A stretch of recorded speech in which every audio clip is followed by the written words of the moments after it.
సాత్పురా పర్వత శ్రేణి.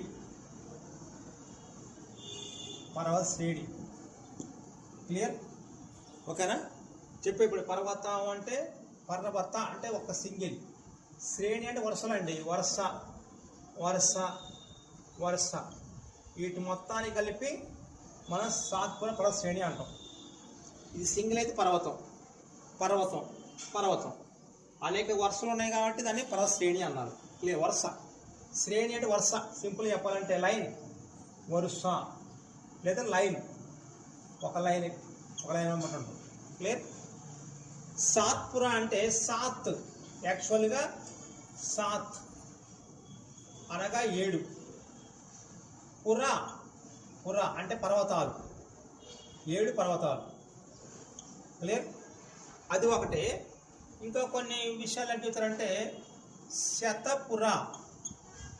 పుర అంటే పర్వతం,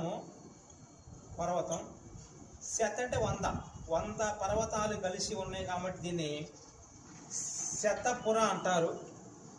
ఈ శతపుర తర్వాత కాలంలోని సాత్పుర అయిందని ఒక వాదన. ఇప్పుడు సాత్పుర అంటే 7 పర్వతాలు, శత అంటే 100 పర్వతాలు. క్లియర్?